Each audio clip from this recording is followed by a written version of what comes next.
Collaboration is imperative of co-teaching as identified by Merlin Friend and Lyon Cook in 1996. Co-teaching is found to be the best service delivery option in which two teachers join together to plan, arrange, teach and evaluate on the same group of students sharing the same classroom.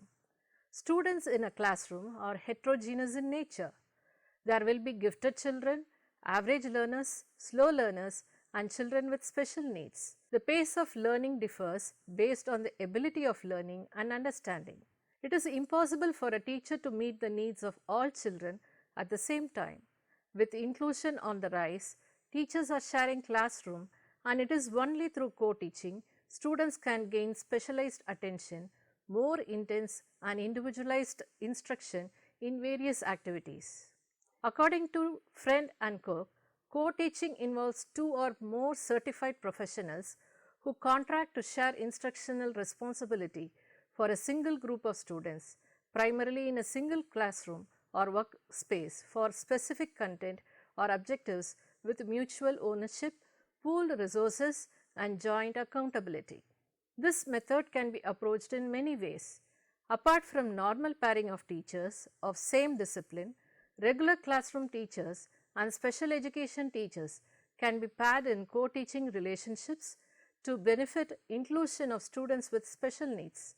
And even student teachers who are trained to become teachers can be paired with experienced teachers during their teaching practice and share the responsibilities of the classroom and learn more on a variety of teaching techniques and strategies from their associate teacher. Co-teaching helps the students with special needs to participate in activities going on in the classroom and able to achieve the learning goals along with the normal students. This will develop an increasing understanding and respect for students with special needs among normal students.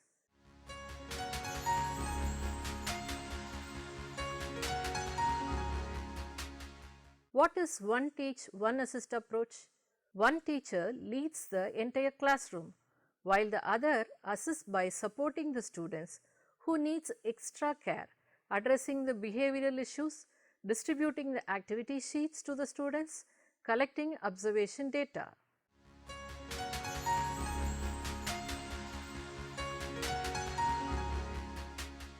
This approach can be used when only one of the teacher is familiar with the content or method or strategy or techniques, or when specific student is in need one-on-one teacher support for the entire lesson. This can also be used while introducing a new unit. Pros of this approach are: it is useful in the initial stages of co-teaching to get to know about each other. Useful when only one of the teachers is comfortable and confident with the content to be taught. Planning is limited. The other teacher who assists can learn from the lead teacher about the new topic or method or technique. Detailed observation of students engaged in the learning process can occur. Cons of this approach are: if used frequently with the same teacher taking the instructional lead will lead to imbalance of power between the teachers and also in the eyes of students. The second teacher's skills are often underutilized when they are just assisting. One-on-one teaching method can be ineffective.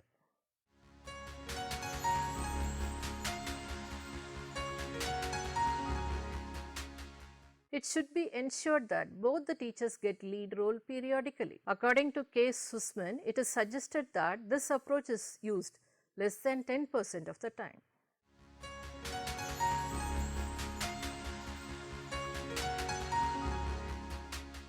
What is station teaching approach? Students are divided into 3 smaller groups around the classroom. Teachers divide the content and teach to one group and afterward repeat the instruction for the other group. If appropriate, a third station can be given activities to work independently. Students rotate through different stations and receive different instructions at each station.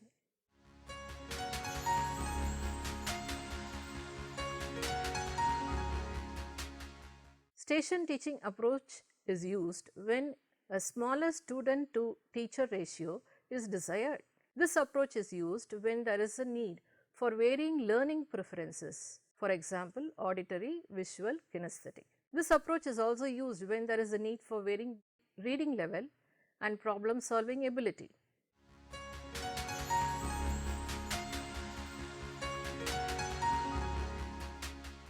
Both the teachers get equal opportunity to give instructions to the students.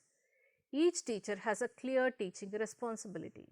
Each group can receive instruction on their own level without the other group noticing the differentiated instructional level. By repeating the same instruction to more than groups, the teacher gets better at it and can teach the highest need group last. Moving between stations allows students to shift their attention to new learning without losing their interest and focus. Flexibility for students to change between groups.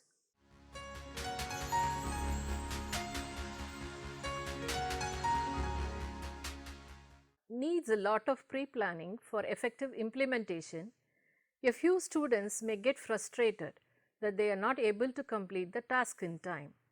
Teachers may feel tired in repeating the same lesson 3 times.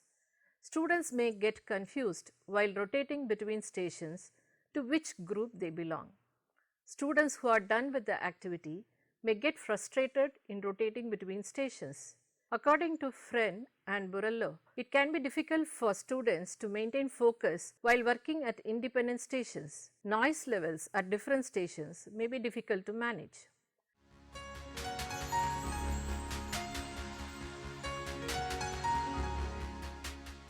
The students need to have practiced the transitions between rotations previously so that no instructional time is lost. Teachers may check the timing of each other in completing the instruction to one group and make the groups rotate in given time. Teachers can prepare a chart to monitor the students about which group they belong and where they move for every rotation.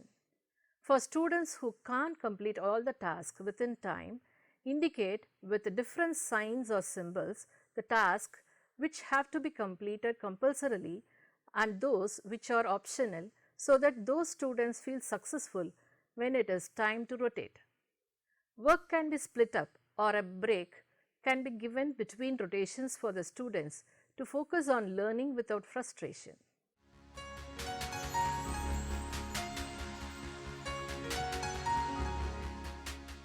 What is parallel teaching approach?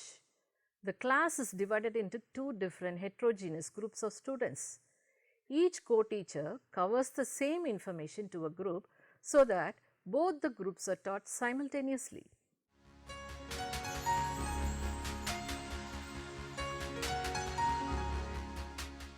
The parallel teaching approach is used when there is a need for a lower teacher-student ratio and to improve the efficiency of instruction.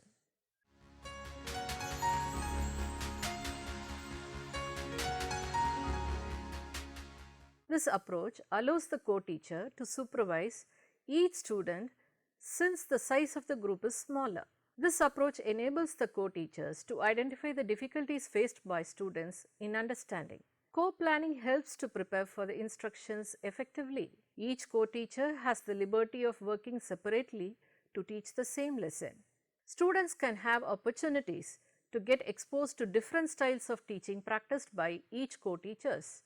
This approach provides an environment where behavior issues can be easily controlled.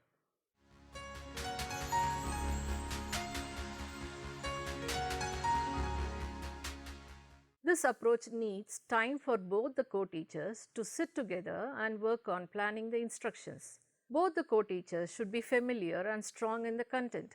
According to Zelkowitz, timing must be perfect. It is tough to complete the instructions at the same time and get it right. This requires 2 sets of materials to be taught if the same content is delivered to both the groups. The noise level of the groups may be difficult to manage.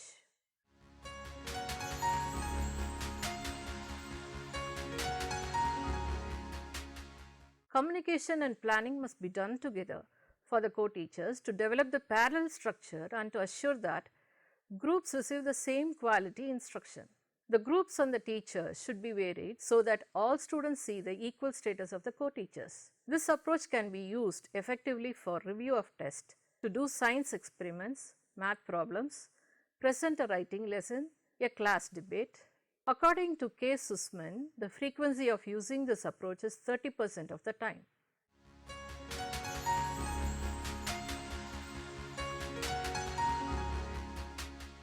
What is alternative teaching approach?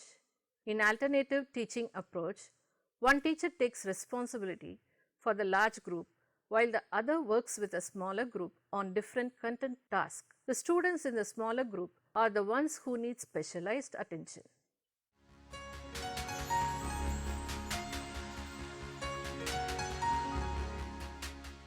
This approach is used when there are students with special needs and those who need specialized attention. The smaller group students may also have smart students who needed extended challenging work. Teachers work together in framing the objectives, outcomes, activities and evaluation for their individual groups.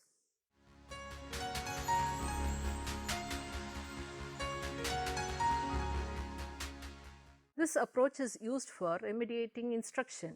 It is used in inclusive classroom to differentiate instruction. It can be worked for remedial or extended challenge work.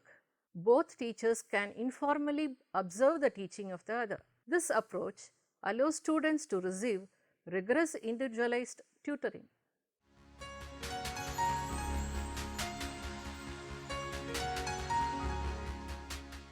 This approach loses the benefits of inclusion if the smaller group is separated frequently. There is risk of labeling the students who are placed in the smaller group frequently. Teacher handling the larger group is viewed as the one in control.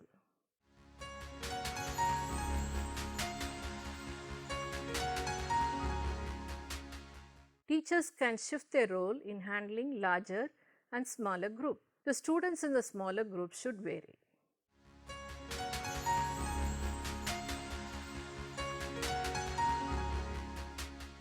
What is team teaching approach? In team teaching approach, both the teachers share the instructional role and co-teach alongside one another. It is referred as having one brain and two bodies. It is also called tag team teaching. This approach is found to be the most complex, but if properly planned and implemented, is considered as the satisfying way to co-teach.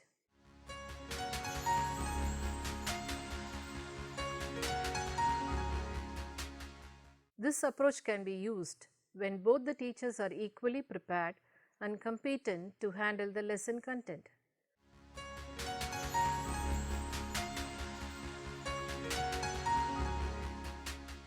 Both the teachers have equal responsibility in planning, organization and management.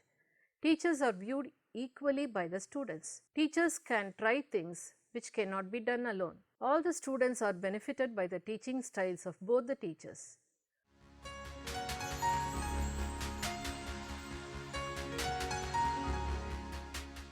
Time consuming in pre-planning. Dissatisfaction between teachers may arise if their roles and responsibilities are not defined properly.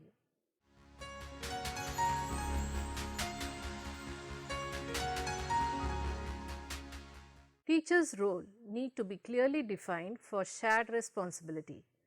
An effective strategy is necessary which requires undivided attention and time, willingness to make the learning effective.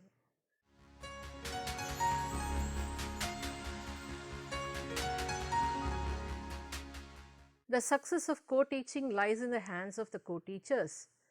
The rules which enable them to implement the teaching learning process in a smooth and professional ways are: listen to each other actively and fully, respect each other's experience and perspectives, communicate regularly to plan instruction and solve challenges, value differences and learn from each other, resolve disagreements politely and professionally.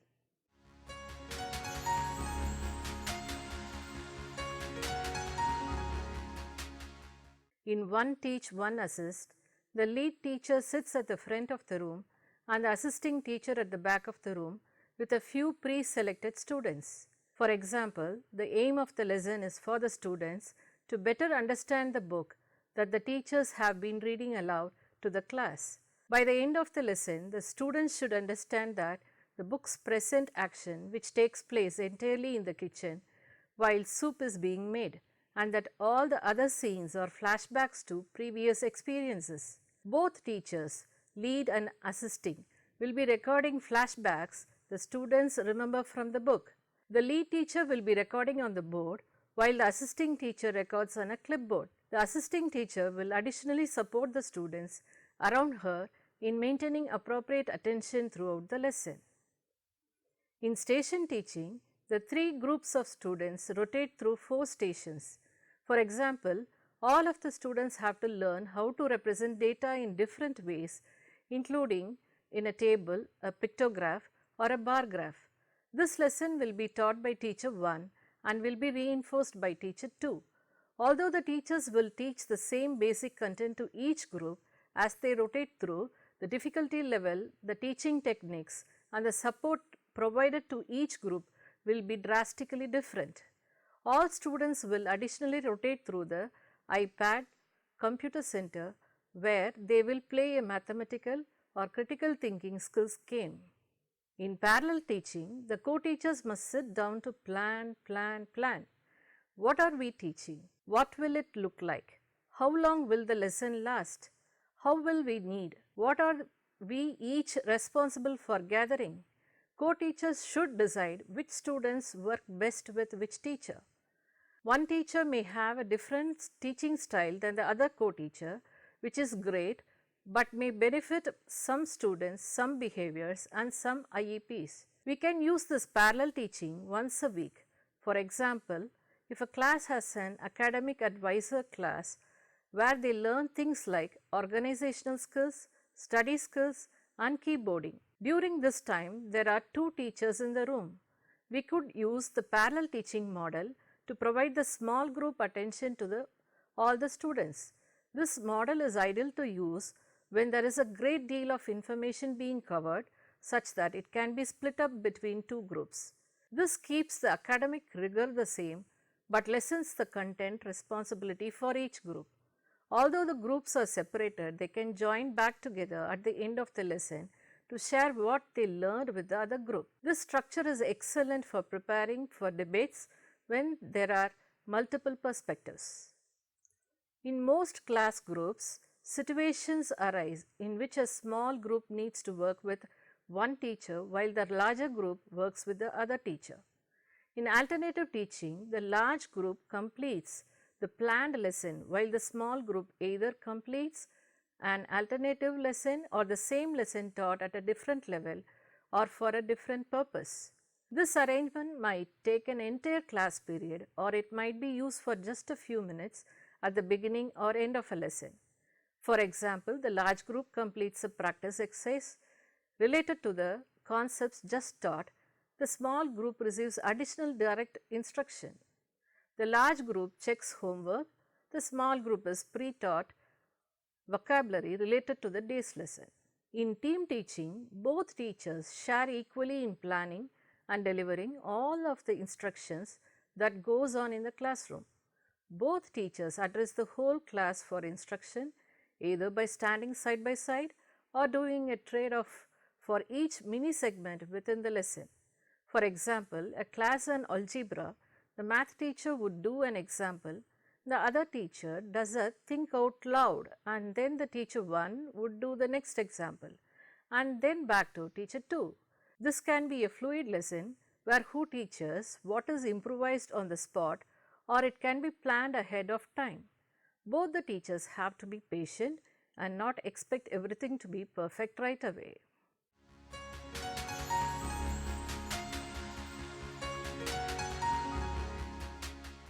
According to Henry Ford, coming together is beginning, staying together is progress, and working together is success. A classroom consists of a heterogeneous group of students where their learning pace and needs differ. Co-teaching helps to meet the diversified needs of the students. There are different approaches in co-teaching such as one teach, one assist, station teaching, parallel teaching, alternative teaching and team teaching. Teachers can select appropriate approach based on the difficulty level of the content, time available and the student's ability to understand. Successful co-teaching can be achieved through the active, institutional and teachers' commitment of time, resources and careful planning.